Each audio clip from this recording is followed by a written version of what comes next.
माना जाता है कि मीरा कृष्ण से बचपन से ही प्रेम करती थी, जो शादी के बाद भी कम नहीं हुआ। विदाई के समय कृष्ण की वही मूर्ति अपने साथ लेकर गई। शादी के बाद मीरा ससुराल के कामकाज पूरा करने के बाद रोजाना कृष्ण के मंदिर जाया करती थी। वहां जाकर वह श्री कृष्ण की मूर्ति की पूजा करती, उनके लिए मधुर आवाज में भजन गाती और नृत्य भी करती थी।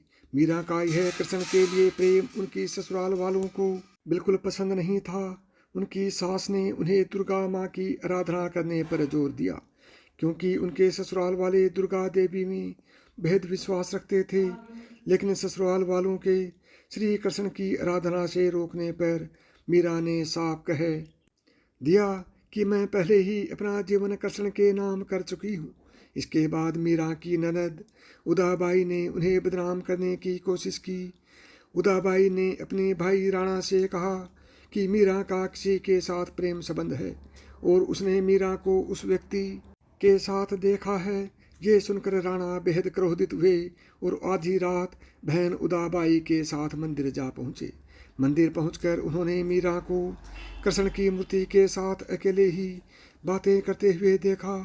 ये देखने के बाद वह गुस्से से चिल्लाई कि मीरा, अपने जिस प्रेमी से तुम बात कर रही हो उसे मेरे सामने लेकर आओ।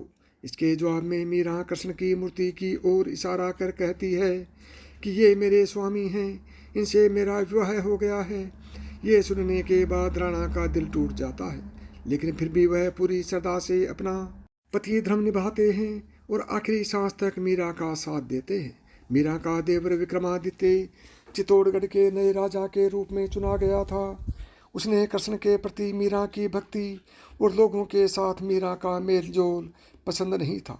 उन्होंने मीरा को मारने के लिए फूलों के हार की एक टोकरी भेजी, जिसके अंदर जहरीला सांप था। मीरा ने जैसे ही टोकरी खोलकर देखा तो उसमें कृष्ण की एक खूबसूरत मूर्ति फूलों के हार के साथ पाई। इसके अलावा विक्रमादित्य ने मीरा को मारने के लिए प्रसाद में भी जहर मिलाकर भेजा। मीरा जानती थी कि उस प्रसाद में जहर है, फिर भी मीरा ने वो जहरीला प्रसाद ग्रहण कर लिया, क्योंकि उन्हें विश्वास था कि कृष्ण जी उनको जहर से बचा लेंगे। जब मीरा को मारने की कोशिशें हद से ज़्यादा बढ़ गई तो मीरा ने तुलसीदास को एक खत लिखकर उनसे उनकी राय मांगी। तुलसीदास ने जवाब में लिखा कि उन्हें त्याग दो, जो तुम्हें नहीं समझ सकते हैं। भगवान के लिए प्रेम ही सच्चा प्रेम होता है, दूसरे रिश्ते झूठे और वक्ती होते हैं। मीरा का जीवन उसमें पूरी तरह बदल गया जब अकबर और तानसेन वेश बदलकर मीरा के गाने सुनने चित्तौड़गढ़ के मंदिर में आ पहुंचे। उन्होंने मीरा के पवित्र चरण छूकर कीमती जवाहरात की माला कृष्ण की मूर्ति के आगे रख दी। जैसे ही राणा को ये सूचना मिली, वह बेहद क्रोधित हो गए, जिसके बाद उन्होंने गुस्से से मीरा को कहा कि जाकर डूब मरो और जीवन में कभी भी अपना चेहरा मत दिखाना। तुम्हारी वजह से मेरी और मेरे परिवार की बहुत बदनामी हो चुकी है। तुमने हमें लांछित किया है। मीरा ने राणा की कही बातों का पालन किया और वह गोविंदा गिरधारी गोपाल जपते जपते कृष्ण के ख्यालों में नाचते गाते नदी की ओर बढ़ने लगी। जैसे ही मीरा ने नदी में कूदने की कोशिश की, पीछे से किसी ने उनके हाथ को थाम लिया और वह गिरने से बच गई। मीरा ने मुड़कर देखा तो कृष्ण को पाया। कृष्ण को अपने पास देखकर मीरा को विश्वास नहीं हुआ और वह कृष्ण की गोद में बेहोश होकर गिर पड़ी। यह देखकर कृष्ण मुस्कुराए और मीरा के कान में बोले, मेरी प्यारी मीरा, तुम्हारा जीवन नश्वर रिश्तेदारों के साथ समाप्त हो चुका है। अब तुम आज़ाद हो, खुश रहो। इसके बाद मीरा वृंदावन चली गई। मीरा के वृंदावन चले जाने पर राणा वृंदावन आकर मीरा से माफ़ी मांगते हैं और अपने साथ चलने को कहते हैं, लेकिन मीरा साथ चलने से इनकार कर कहती है कि मेरा जीवन कृष्ण से जुड़ा है।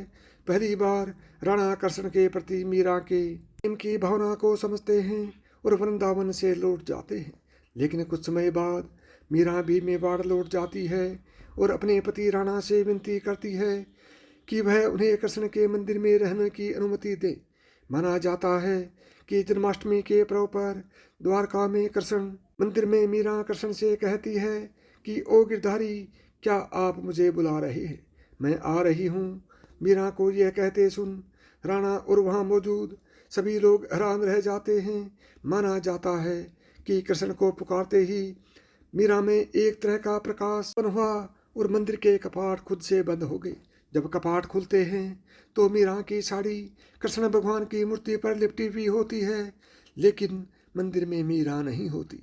सिर्फ मीरा और उनकी बांसुरों की आवाज़ सुनाई देती है। कहा जाता है कि मीरा कृष्ण की मूर्ति में ही समा गई थी। तो साथियों, यदि यह कथा आपको पसंद आई है और आप इसी तरह की कथा सुनना पसंद करते हैं तो अभी मिडास की कहानियाँ यूट्यूब चैनल को सब्सक्राइब करें। जय श्री कृष्ण।